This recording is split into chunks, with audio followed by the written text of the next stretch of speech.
But not only did we have a large year of Content. new content in 2023, there was drama and news every single week, normally coming out on a Thursday. Mainly DC or Sony related. DC and Sony had a hell of a year.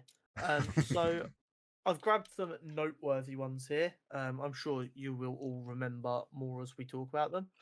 So some of the goods were Hugh Jackman coming back as Wolverine for Deadpool 3, and Henry Cavill rejoining the DC. Some of the lows were Henry Cavill then leaving the DC again a couple of months later. About 2 weeks. We also had James Gunn taking over DC. We had a million Fantastic Four casting rumors, none of which have been confirmed or denied yet. We had Harrison Ford joining the MCU as Thunderbolt Ross after the passing of William Hurt.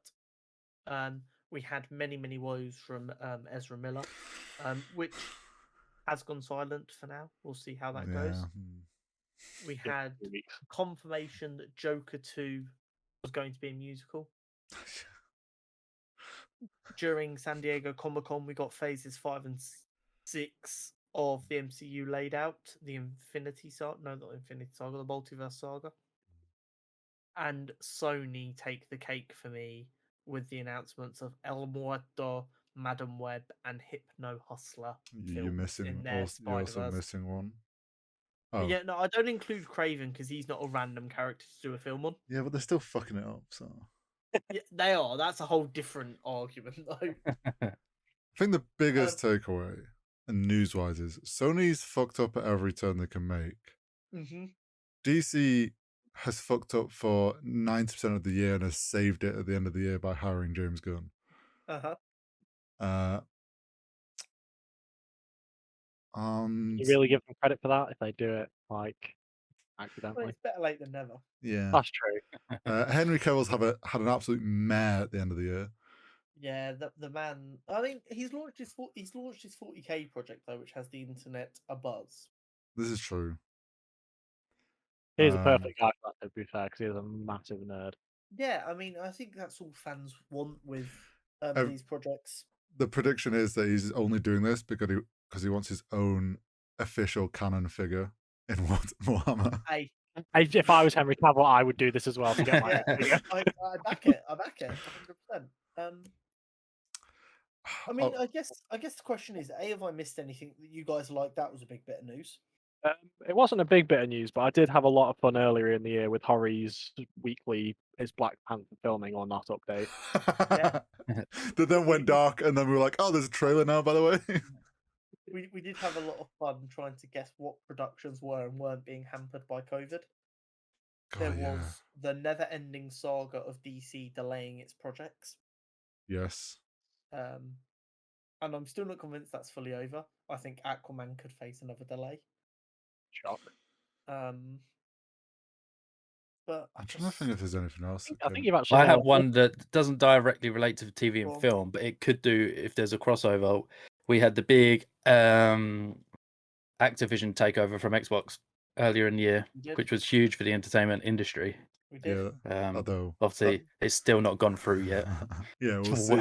when it actually will. You mean another one of Sony's masterclasses where they make everyone unhappy? Yeah, pretty much. But I mean, to give Sony a teeny tiny little bit of credit, there we go. They have got Spider-Man and Spider-Man Miles Morales on PC this year, and Last of Us and God of War. Oh yeah, I was talking about good games. It's taking them a while. Whoa! I was about to nibble. I am joking. That's God where of the War is on my podcast gets Steam cancelled. You're about to get roasted. There was also confirmation of the Last of Us TV show, wasn't there? Oh, January 15th. January 15th, mate. Get it in your calendar. I cannot wait. But it's been a interesting year, that's for sure. I do think, as Hori said, Sony and DC kind of dominated the news and not very often in a good way. We have ragged on them almost every week. Yeah. But they deserve it. So, I mean, when they start being better at business, maybe we'll stop ragging on them. Well, 2023 is New Year, New Me for DC, so yeah. We're gonna for the most part leave any of our pre-notions about these companies in 2022 and give them a fresh start. Oh, No you're definitely promises. not. Yeah, no promises. Can't wait. there. That'll last 3 I weeks. know it's gone. you way too well It by would take now, like son. a week into the new year where Sony will do something wrong, and he's like, "For fuck's sake, it's not changed." I will be honest. Sony get much less of a leash because they've not made any changes. I'm going to give DC a bit of time because James Gunn needs to have a chance to get his stuff off Yeah. the ground.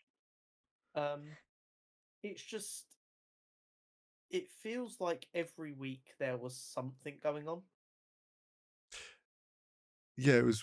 We started last year off the back of Spider-Man because that was December. Yeah. Which we were like, yeah, this is good. We've got content, and then we had like a dry spell, and then I feel like it was non-stop content and news every week. Do we have the genius moment of deciding to cover Star Wars and Lord of the Rings? Well, we were like, oh, there's a quiet spot. Let's cover some of Star Wars, and then there was another quiet spot, and we're like, we'll do Lord of the Rings, and then at the time of Lord of the Rings, we then ended up with Marvel, Star Wars, and Lord of the Rings all going on at the same time. We ended up having like the busiest summer ever. Yeah, it was mental busy. Not that I would change a second of it.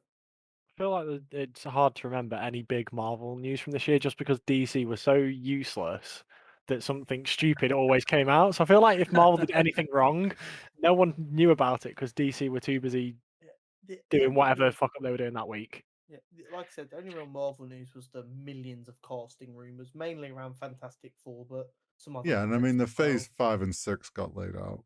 Yeah, but I mean that wasn't necessarily even like news in the sense of it broke before they chose to broke it. They did their big reveal of everything. They told us we were getting Secret War. They told us we were getting Kang Dynasty.